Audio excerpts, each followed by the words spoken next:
Hi, welcome to Devika Elangovan channel. இன்னைக்கு நம்மளோட சேனல்ல என்ன வீடியோ பார்க்க போறோம் அப்படின்னு பார்த்தீங்கன்னா, இன்னைக்கு ஒரு ஸ்டோரி தான் வந்து சொல்ல போறேன். எப்பவுமே வந்து பார்த்தீங்கன்னா, ஒரு புக்கில் படித்த ஒரு ஸ்டோரியை வந்து சொல்லுவேன். பட் இந்த தடவை ஒரு ரியலான ஸ்டோரியை தான் உங்ககிட்ட நான் வந்து ஷேர் பண்ணிக்க போகிறேன். நிறைய பேர் நம்மளோட சப்ஸ்கிரைபர்ஸாக இருக்கட்டும், எனக்கு தெரிஞ்சவங்களா இருக்கட்டும், நிறைய பேர் சொல்கிறது வந்து பார்த்தீங்கன்னா, என்னால் எதுவுமே வந்து பண்ணவே முடியல அப்படின்ற விஷயத்த வந்து திரும்ப திரும்ப சொல்லிக்கிட்டே வந்திருப்பாங்க. நான் படிச்சிருக்கேன், பட் என்னால் எதுவும் பண்ண முடியல. நான் வந்து பார்த்தீங்கன்னா, எனக்கு பெருசாக யாரும் சப்போர்ட்டுக்கு வந்து கிடையாது. இந்த மாதிரி நிறைய விஷயங்கள்லாம் வந்து சொல்லுவாங்க. இன்னைக்கு ஒரு கதை ஒன்று வந்து சொல்ல போகிறேன். கண்டிப்பாக இந்த ஸ்டோரி வந்து உங்களை ரொம்ப இம்ப்ரெஸ் வந்து பண்ணும் அப்படின்னு நான் வந்து நினைக்கிறேன். ஏன்னா பர்சனலாகவே வந்து பார்த்தீங்கன்னா, இப்போ நான் சொல்ல போகிற கதை என்ன ரொம்ப இம்ப்ரெஸ் பண்ண ஒரு கதை தான். ஆக்சுவலாக இவங்கள மாதிரி ஏன் நம்ம இல்லை அப்படின்னு யோசிக்கிற மாதிரியான ஒரு பொண்ணை பற்றின கதையை தான் இந்த வீடியோவில் நான் உங்ககிட்ட ஷேர் பண்ணிக்க போகிறேன். அவங்க வந்து பார்த்தீங்கன்னா வேற யாரும் கிடையாது, மாளவிகா. மாளவிகாவை பற்றின எனக்கு தெரிஞ்ச சில விஷயங்களை நான் அவங்களோட ஷேர் பண்ணிக்கணும் அப்படின்னு சொல்லி நினைக்கிறேன். மாளவிகா வந்து பார்த்தீங்கன்னா 2022 அவங்களுக்கு வந்து பார்த்தீங்கன்னா ஒரு 13 வயசு. அவங்களோட 9th எக்ஸாம் எல்லாம் முடிச்சுட்டு ஹாலிடேஸ் வந்து நல்லா வந்து என்ஜாய் வந்து பண்ணிட்டு இருக்காங்க. மாளவிகா எந்த மாதிரியான ஒரு பொண்ணு அப்படின்னு பார்த்தீங்கன்னா, ரொம்ப ரொம்ப துருதுருன்னு இருக்கிற ஒரு பொண்ணு.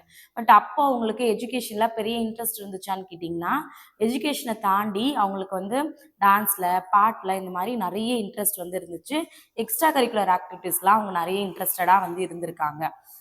அவங்க என்ன பண்ணாங்க அப்படின்னா, அப்போ வந்து நல்ல ஒரு வெயில் டைமு. லீவ்னாலே மே மந்த் லீவ்னாலே நமக்கு தெரியும்ல, நல்ல ஒரு வெயில் டைமு. அவங்களோட வீட்டுக்கு வந்து பார்த்தீங்கன்னா, ரிலேட்டிவ்ஸ்லாம் வந்து வந்திருக்காங்க.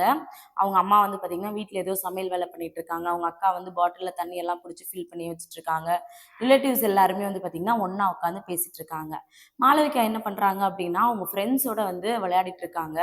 விளையாடி இருக்கும்போது ஒரு விஷயத்த கவனிக்கிறாங்க. என்ன அப்படின்னு பார்த்தீங்கன்னா, அவங்களோட போட்டிருந்த ஜீன்ஸ் பேண்ட் வந்து கிழிஞ்சிருக்கிறத வந்து பார்க்குறாங்க. அப்போ அவங்க என்ன யோசிக்கிறாங்க அப்படின்னா, இதை வந்து கம் வச்சு ஒட்டிடலாம் அப்படின்னு சொல்லிட்டு யோசிக்கிறாங்க. அவங்களுக்கு உடனே இன்னொரு யோசனை வருது. என்ன அப்படின்னா, வெறும் கம் மட்டும் வச்சு ஒட்டினோம்னா இது இன்னும் ஸ்ட்ராங்காக பிடிக்காது. ஏதாவது ஒரு வெயிட்டான பொருளை வச்சு நம்ம இன்னும் ப்ரெஸ் பண்ணும்போது அது வந்து பார்த்திங்கன்னா நல்லா வந்து ஒட்டிக்கும் அப்படின்ற மாதிரி அவங்க ஃபீல் பண்ணிட்டு, அவங்களோட கார் பார்க்கிங் இருக்கும்ல, அந்த மாதிரியான ஒரு இடத்துல போயிட்டு ஏதாவது பொருள் தென்படுதான்னு சொல்லிட்டு பார்க்குறாங்க. பார்க்கும்போது ஒரு வித்தியாசமான பொருள் வந்து அவங்களோட கண்ணில் வந்து தென்படுது. அதை எடுத்துக்கிட்டு அவங்க அங்கேருந்து வந்து அவங்களோட ரூமுக்கு வந்து வராங்க. அதுவரைக்கும் அவங்களுக்கு தெரியாது, அந்த வித்தியாசமான பொருள் வந்து பார்த்தீங்கன்னா, அவங்களோட லைஃப்பையே தலைகீழா மாத்தப் போகுது அப்படின்னு சொல்லிட்டு. அது என்ன பொருள் அப்படின்னு பார்த்தீங்கன்னா, ஆக்சுவலா அது வந்து ஒரு வெடிகுண்டு. ஆம். அவங்க அதாவது அந்த மாளவிகா தங்கியிருந்த பீகானா பகுதி இருக்கு. அது பக்கத்திலேயே வந்து பார்த்தீங்கன்னா, இந்த வெடிகுண்டெல்லாம் ஸ்டோர் பண்ணி வைக்கிற ஒரு கிடங்கு ஒண்ணு வந்து இருந்திருக்கு. அதுக்கு சில நாளுக்கு முன்னாடி வந்து பார்த்தீங்கன்னா, அங்க தீ விபத்து ஏற்பட்டு, அதிலிருந்து சிதறி வந்து தவறுதலா இந்த விழுந்தது தான் வந்து பார்த்தீங்கன்னா, அந்த வெடிகுண்டு. மாளவிகாவுக்கு இதெல்லாம் தெரியாது. ஏதோ ஒரு கனமான பொருள், வித்தியாசமான பொருள் அப்படின்னு நினைச்சுட்டு, அதை எடுத்துட்டு அவங்களோட ரூமுக்கு வந்து அவங்க போறாங்க. கம் வச்சு அவங்க கிழிஞ்ச பேண்ட்ட வந்து ஒட்டுறாங்க. ஒட்டிட்டு இந்த வெடிகுண்ட வச்சு வந்து பார்த்தீங்கன்னா, ஃபர்ஸ்ட்டு ப்ரெஸ் பண்றாங்க. மறுபடியும் இன்னொரு தடவை ஸ்ட்ராங்கா ப்ரெஸ் பண்ணலாம்னு சொல்லிட்டு 2வது தடவை வேகமா அழுத்தும்போது வந்து பார்த்தீங்கன்னா, அந்த வெடிகுண்டு பயங்கர சத்தத்தோட வந்து வெடிக்குது. வீட்ல இருந்தவங்க எல்லாருக்குமே வந்து பார்த்தீங்கன்னா, ஏதோ ஒரு சத்தம் கேட்குது. என்ன சத்தம் அப்படின்னு பயங்கரமா வந்து கன்ஃப்யூஸ் வந்து ஆகுறாங்க. ஒருவேளை டிவில இருந்து ஏதாவது சத்தம் வந்திருக்கலாம்னு யோசிக்கிறாங்க. திடீர்னு தான் ஞாபகம் வருது. ஆ மாளவிகா வந்து உள்ள இருக்காங்க. ஒருவேளை இங்க இருந்து தான சத்தம் வருது. என்ன சத்தமா இருக்கும்னு கதவு தொறந்து பார்க்கும்போது வந்து தான் தெரியுது. மாளவிகா வந்து அப்படி கடந்தத பார்த்து அவங்க அம்மா பயங்கரமா கதறி வந்து அழறாங்க.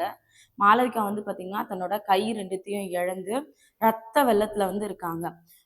அவங்க அம்மாவுக்கு என்ன பண்றதுன்னே தெரியல. கூட இருந்த ரிலேட்டிவ்ஸ் எல்லாருமே வந்து பார்த்தீங்கன்னா, மாளவிகாவ அங்கருந்து வந்து ஒரு பொட்டலம் மாரி கட்டி வந்து தூக்கிட்டு போறாங்க. மாளவிகாவுக்கு கொஞ்சம் கூட வலி வந்து சுத்தமா வந்து கிடையாதாம். என்ன நடந்துச்சு அப்படின்னு யோசிக்கிறாங்க. அவங்களால வந்து யோசிக்கவே வந்து முடியல. மாளவிகா ரத்த வெள்ளத்துல கிடக்கிறத பார்த்துட்டு பொட்டலம் மாரி தூக்கிட்டு போய் வண்டியில போடுறாங்க. மாளவிகாவோட கை 2ம் இல்ல அப்படின்றத கவனிச்ச எல்லாரும், மாளவிகாவோட கால் வந்து பார்த்தீங்கன்னா, அப்படி சும்மா ஜஸ்ட் இப்படி தொங்கிட்டு இருக்கிறது வந்து யாருமே கவனிக்கல. மாளவிகாவுக்கு வந்து தெரியுது, தன்னோட கால் இன்னும் கொஞ்ச நேரம் ஆச்சுன்னா கீழ விழுந்துரும் அப்படின்னு சொல்லிட்டு, வண்டியில போகும்போது அவங்க அப்பாவோட ஃப்ரெண்டு கிட்ட வந்து சொல்றாங்க, என்னோட கால் வந்து இந்த மாரி தொங்கிட்டு இருக்குன்னு சொன்ன உடனே, அவர் வந்து அவர்கிட்ட இருந்த கர்ச்சீஃப் எடுத்து அவங்களோட கால வந்து அந்த தொங்கிட்டு இருந்த காலை இன்னொரு முட்டியோட சேர்த்து வச்சு நல்லா வந்து கர்ச்சீஃபோட கை நடுக்கத்தோட வந்து கட்டுறாரு. மாளவிகாவை ஒரு வழியா கொண்டு போய் ஹாஸ்பிட்டல்ல வந்து அட்மிட் வந்து பண்றாங்க. ஆம், அட்மிட் பண்ணதுக்கப்புறம் அவங்களுக்கு வந்து பார்த்திங்கன்னா ட்ரீட்மெண்ட் எல்லாமே வந்து நடக்குது. பட் டாக்டர் சொன்ன விஷயம் என்ன அப்படின்னா, இந்த காலை வந்து அட்லீஸ்ட் ஒரு 3 மாசமாவது வெளியில வச்சு அந்த காலை வந்து கிளீன் பண்ணணும் அப்படின்னு சொல்லிட்டு. ஏன் அப்படின்னா, வெடிகுண்டு வெடிச்சதுல அங்க வந்து ப அந்த வெடிகுண்டோட இதனால வந்து பார்த்திங்கன்னா, வெடிச்சு சிதறின பொருட்கள் எல்லாமே அந்த கால்ல வந்து பயங்கரமா குத்தியிருக்கு. அட்லீஸ்ட் ஒரு 3 மாசமாவது இத தனியா வச்சு கிளீன் பண்ணி வந்து எடுத்து அதுக்கப்புறம் தான் காலை வந்து ரெடி பண்ண முடியும் அப்படின்ற மாரி வந்து சொல்லிட்டாங்க. மாளவிகா வந்து பார்த்தீங்கன்னா, முன்னாடியே சொன்ன மாரி தான் ரொம்ப துருதுருப்பான ஒரு பொண்ணு. பாட்டு, டான்ஸ் இப்படி எல்லாத்துலயும் ரொம்ப ஆர்வமா இருந்த பொண்ணு. அவங்க 1 மாசம் இல்ல, 2 மாசம் இல்ல, 18 மாசம் வந்து பார்த்தீங்கன்னா, ஹாஸ்பிட்டல்லே வந்து இருக்காங்க. எவ்வளோ ஒரு கஷ்டமான பீரியடா இருக்கும்னு நீங்களே யோசிச்சு வந்து பாருங்க. ஒரு 4 நாள் வரைக்கும் மாளவிகாவுக்கு அவங்களோட பெயின் எதுவுமே தெரியல. பட் அதுக்கப்புறம் தான் அந்த கை இழந்தது, அதோட வலி எல்லாமே அவங்களுக்கு வந்து புரிய வந்து ஆரம்பிக்குது. அடுத்தது வந்து பார்த்தீங்கன்னா, 18 மாசம் கழிச்சு அவங்கள வீட்டுக்கு வந்து கூட்டிட்டு வராங்க. மாளவிகாவுக்கு இப்ப ரொம்ப பெரிய கஷ்டமா இருந்தது என்ன அப்படின்னு பார்த்தீங்கன்னா, இந்த வலி எல்லாத்தையும் தாண்டி அவங்க வீட்டுக்குள்ள இருக்கும்போது ஒரு வெறுமை ஒண்ணு வந்து இருக்குல்ல. நம்ம இப்படி ஆயிட்டோம். நம்ம என்ன அடுத்தது பண்ண போறோம்? இந்த மாதிரியான யோசனைகள்லாம் இருக்கும்ல. அது எல்லாமே அவங்கள இன்னும் ரொம்ப வந்து பார்த்தீங்கன்னா, ஒரு மாரி ரொம்ப டிப்ரஷன் வந்து பண்ண ஆரம்பிக்குது.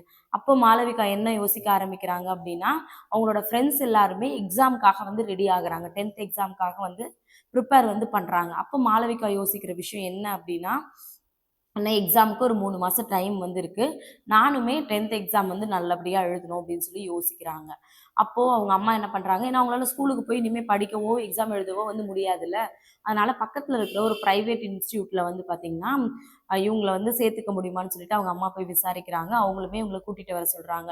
டெய்லி மாளவிகோட அம்மா வந்து பார்த்தீங்கன்னா, அவங்கள தோள்ல தூக்கிட்டு தான் வந்து அந்த இன்ஸ்டிடியூட்டுக்கே வந்து கூட்டிட்டு போவாங்களாம். அங்க கூட்டிட்டு போயிட்டு அவங்கள படிக்க வச்சு, இது மாரி ரொம்ப ஹார்ட் ஒர்க் பண்ணி ஒரு 3 மந்த்ஸ் வந்து படிச்சிருக்காங்க.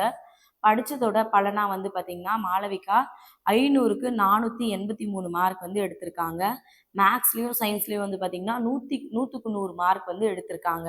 அப்பதான் மாளவிகாவுக்கு வந்து புரிய வருது, நம்மளோட பெரிய பலமே நம்மளோட படிப்பு தான் அப்படின்னு சொல்லிட்டு. மாளவிகா எக்ஸாம் எல்லாம் எழுதி நல்ல மார்க் எல்லாம் எடுத்ததுக்கப்புறம், மொத்த மீடியாவோட பார்வையுமே வந்து பார்த்தீங்கன்னா, அவங்க பக்கம் தான் வந்து திரும்புது. எல்லாரும் என்ன யோசிக்க ஆரம்பிச்சாங்க அப்படின்னா, இப்படி இருக்கிற ஒரு பொண்ணால எப்படி இவ்ளோ மார்க் வந்து ஸ்கோர் பண்ண முடியுதுன்னு சொல்லிட்டு, மொத்த மீடியாவும் இவங்கள வந்து கவர் வந்து பண்றாங்க. அவங்களுக்கு அவ்ளோ ரொம்ப சந்தோஷமா வந்து இருந்துச்சு மாளவிகாவுக்கு. இத தாண்டி வந்து பார்த்தீங்கன்னா, ஏபிஜே அப்துல் கலாம் அவர்கள சந்திக்கிற ஒரு வாய்ப்புமே அவங்களுக்கு வந்து கிடைக்குது. மாளவிகா அப்பதான் புரிஞ்சுக்கிறாங்க, நம்மளோட ஒரு பெரிய பலம் வந்து நம்மளோட படிப்பு அப்படின்னு சொல்லிட்டு. மாளவிகாவுக்கு வந்து அவங்கள ரொம்ப அழகா அலங்காரம் பண்ணிக்கிறது வந்து அவ்வளோ பிடிக்குமாம். நல்ல ட்ரெஸ் பண்ணிக்கிறது, நல்ல மேக்கப் பண்ணிக்கிறது அப்படின்னு சொல்லிட்டு. அவங்க எந்த இன்டர்வியூக்கு போனாலுமே ரொம்ப அழகா வந்து ரெடி ஆகி தான் வந்து போவாங்களாம். அடுத்தது அவங்க என்ன பண்றாங்க அப்படின்னா, நமக்கு வந்து படிப்பு தான் வந்து ரொம்ப இம்பார்ட்டன்ட் அப்படின்னு அவங்களுக்கு புரிய ஆரம்பிச்சிருச்சு. நம்மளுமே ஒரு நல்ல ஸ்கூல்ல அடுத்தது படிக்கணும், நல்ல காலேஜ்ல வந்து படிக்கணும், இந்த மாதிரியான நிறைய கனவுகளோட அவங்களுமே வந்து பார்த்தீங்கன்னா, அவங்க ஸ்கூல் லைஃப் வந்து முடிக்கிறாங்க. காலேஜ் செயின்ட் ஸ்டீஃபன் காலேஜ்ல வந்து பார்த்தீங்கன்னா, பொறியியல் பட்டமும் வந்து வாங்குறாங்க அவங்க. இது எல்லாமே வந்து அவங்களோட லைஃப்ல ரொம்ப சக்ஸஸ்ஃபுல்லா வந்து நடக்குது. இருந்தாலும் அவங்களோட லைஃப்ல ஏதோ ஒரு வெறுமை வந்து இருந்துகிட்டே இருக்கு. சுத்தி இருக்கவங்க எல்லாருமே, "ஐயோ! இந்த பொண்ணு பாவம். ஐயோ! இந்த பொண்ண இனிமே யாரு கல்யாணம் பண்ணிப்பா? இதுக்குன்னு என்ன லைஃப் இருக்கு?" இந்த மாதிரியான விஷயங்கள சொல்லி சொல்லி மாளவிகாக்குள்ளேயுமே வந்து பார்த்தீங்கன்னா, இந்த மாதிரியான விஷயங்கள் எல்லாமே அவங்க மனசுக்குள்ள ஓடிக்கிட்டே தான் இருக்கு. இவங்க என்ன பண்றாங்க அப்படின்னா, அடுத்தது புது டெல்லியில வந்து பார்த்தீங்கன்னா, ஒரு போஸ்ட் கிராஜுவேஷன் வந்து முடிக்கிறாங்க. அதுக்கப்புறமா தான் அவங்களோட லைஃபே வந்து சேஞ்ச் ஆச்சு அப்படின்னு சொல்லி சொல்றாங்க. ஏன் அப்படின்னா, இந்த இந்த போஸ்ட் கிராஜுவேஷன் பண்றாங்கல்ல, அதுல ஒரு சப்ஜெக்ட் வந்து பார்த்தீங்கன்னா, மாற்றுத்திறனாளி குழந்தைகளுக்கு வந்து ஆம் சொல்லிக் குடுக்கறதுக்கான ஒரு சப்ஜெக்ட் ஒண்ணு வந்து தனியா வந்து இருக்கு. அப்போ வந்து பார்த்தீங்கன்னா, அவங்க அதுல பிஹெச்டியுமே வந்து முடிக்கிறாங்க. அவங்க என்ன பண்றாங்க அப்படின்னா, மாளவிகா வந்து இந்த ஊனமுற்ற குழந்தைகள வந்து பார்க்கறதுக்காக அங்க போறாங்க. பட் அங்க போகும்போது தான் தெரியுது, அவங்க கிட்ட இருந்து இவங்க நெறைய விஷயங்கள வந்து கத்துக்கிறாங்க. அந்த மாற்றுத்திறனாளி குழந்தைகள் வந்து எவ்வளோ ஸ்ட்ராங்கா இருக்காங்க, என்ன மாரி விஷயங்கள்லாம் ஃபேஸ் பண்றாங்க அப்படின்றத வந்து பார்க்கும்போது, இவங்க இன்னும் வந்து ரொம்ப ஸ்ட்ராங் ஆகுறாங்க. இவ்ளோ நாள் நமக்குன்னு எந்த ஒரு லைஃபுமே கிடையாது. ஐயோ! நம்ம வந்து இப்படி இருக்கோம் அப்படியெல்லாம் யோசிச்சுட்டு இருந்தவங்க, ஏன் நம்மளால இன்னும் எல்லா விஷயமும் பண்ண முடியாது? இந்த குழந்தைங்களே இவ்வளோ தைரியமா இருக்கும்போது நம்ம ஏன் இருக்க முடியாது? இந்த மாதிரியான நெறைய விஷயங்கள் வந்து அவங்க வந்து யோசிக்கிறாங்க. அதுக்கப்புறம் பிஹெச்டியுமே வந்து பண்ணி முடிக்கிறாங்க. ஆம், இதெல்லாம் தாண்டி அவங்க வந்து மத்தவங்கள ஊக்கப்படுத்துற ஒரு பேச்சாளரா வந்து மாறுறாங்க. மாளவிகாவுக்கு வந்து ட்ரெஸ் எல்லாம் பண்ணிக்கிறது ரொம்ப பிடிக்கும்னு சொல்லியிருந்தேன்ல. அவங்க வந்து பார்த்தீங்கன்னா, இப்போ இந்த மாற்றுத்திறனாளி குழந்தைகளுக்கெல்லாம் ஆம், ஆடை வடிவமைக்கிற ஒரு கம்பெனில வந்து ஒரு மாடலாவுமே வந்து வந்து இருக்காங்க. மாளவிகா வந்து பார்த்தீங்கன்னா சொல்றது ஒரே ஒரு விஷயம் தான். என்ன அப்படின்னு பார்த்தீங்கன்னா, இந்த நாட்டுக்கே நான் ஜனாதிபதி ஆனா கூட என்னை பத்தி குறை சொல்றவங்க சொல்லிக்கிட்டே தான் வந்து இருப்பாங்க. இது எல்லாத்தையும் தாண்டி என்னோட லைஃப்ல நான் எப்படி இருக்கேன், நான் எப்படி இருக்கணும் அப்படின்றத நான் தான் முடிவு பண்ணணும் அப்படின்ற மாதிரியெல்லாம் ரொம்ப ஒரு அழகான விஷயத்த வந்து சொல்றாங்க.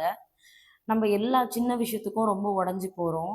ஆம், மாளவிகாவை பத்தி சொல்லணும் அப்படின்னா நிஜமாவே எனக்கு பிடிச்ச ஒரு ரொம்ப ஒரு அழகான பெண்ணை கண்டிப்பா நான் மாளவிகாவை வந்து சொல்லுவேன். ஏன்னா நார்மலாவே நம்ம லைஃப்ல இந்த மாதிரி ஏதாவது ஒரு விஷயங்கள் நடந்துச்சு அப்படின்னா நம்ம என்ன பண்ணுவோம்? அவ்வளவுதான், நம்ம லைஃபே முடிஞ்சு போச்சு அப்படின்னு நம்ம ஓரமா உட்காந்துருவோம். ஆனா நம்ம சும்மா இருக்கக்கூடாது வீட்ல. ஏதாவது ஒரு விஷயம் பண்ணணும் அப்படின்னு சொல்லிட்டு அவங்க எடுத்த அந்த முடிவு தான் இன்னைக்கு நான் உங்ககிட்ட அவங்கள பத்தி ஷேர் பண்றதுக்கான அவ்வளோ ஒரு பெரிய இடத்துல அவங்க வந்து இருக்காங்க.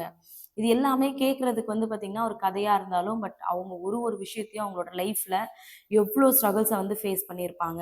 2 கையும் இல்லாம எவ்வளோ வந்து கஷ்டப்பட்டுருப்பாங்க.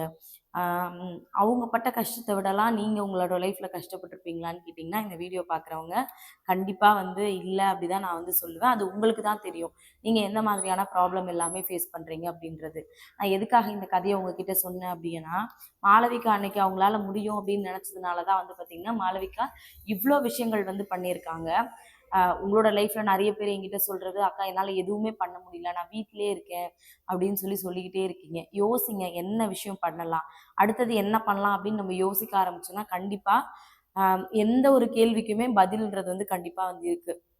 அதனால வந்து பார்த்தீங்கன்னா, நம்ம வீட்ல இருக்கோம், நம்ம படிச்சிருக்கோம், நம்மளால எதுவுமே பண்ண முடியல, நம்மளால பசங்கள விட்டுட்டு வேலைக்கு போக முடியல. இந்த மாரி நெறைய டிப்ரஷன்ஸ்லலாம் வந்து இருப்பீங்க. அடிக்கடி நெறைய பேர் சொல்றது, "என்னால எதுவுமே பண்ண முடியல. ஏன்னா என்னோட சிச்சுவேஷன் அப்படி. ஏன்னா என்னை சுத்தி வந்து என்னோட ஃபேமிலிய பார்த்துக்கணும். எனக்கு நெறைய ப்ராப்ளம் இருக்குன்னு" சொல்றீங்க. சொல்லிக்கிட்டே இருக்கீங்க. பட் மாளவிகா மாதிரியான ஒரு சிச்சுவேஷன்ல நீங்க இருந்திருந்தாலோ, நான் இருந்திருந்தாலோ என்ன பண்ணியிருப்போம்? "அட போடா! நம்ம லைஃபே அவ்வளோதான் முடிஞ்சிருச்சுன்னு" ஓரமா ஒதுங்கி ஒரு மூலையில வந்து உட்கார்ந்துட்டு இருந்திருப்போம். பட் மாளவிகா என்ன பண்ணாங்க? நம்ம லைஃப்ல ஏதாவது ஒரு விஷயம் பண்ணணும்னு சொல்லிட்டு, அடுத்து அவங்க என்ன பண்ணணும்னு யோசிக்க ஆரம்பிச்சாங்கல்ல, அதே தான் இப்போ நான் உங்களுக்குமே வந்து சொல்றேன். உங்களோட லைஃப்ல அடுத்தது என்ன பண்ணலான்னு யோசிங்க. கண்டிப்பா எல்லாத்துக்கும் வந்து பார்த்தீங்கன்னா, ஒரு தீர்வு வந்து கிடைக்கும். எனக்கு மாளவிகா வந்து பார்த்தீங்கன்னா, ரொம்ப ஒரு இன்ஸ்பிரேஷனான ஒரு பொண்ணா தான் வந்து தெரியிறாங்க. இத உங்ககிட்ட ஷேர் பண்றேன். கண்டிப்பா இந்த வீடியோ உங்களுக்கு பிடிச்சிருக்கும் அப்படின்னு சொல்லிட்டு நானுமே வந்து நம்புறேன். இந்த வீடியோ உங்களுக்கு பிடிச்சிருந்துச்சா? இல்லையா? அப்படின்றத மறக்காம கமெண்ட்ல வந்து சொல்லுங்க. Thank you so much. மறுபடியும் நாளைக்கு இன்னொரு வீடியோல பார்க்கலாம்.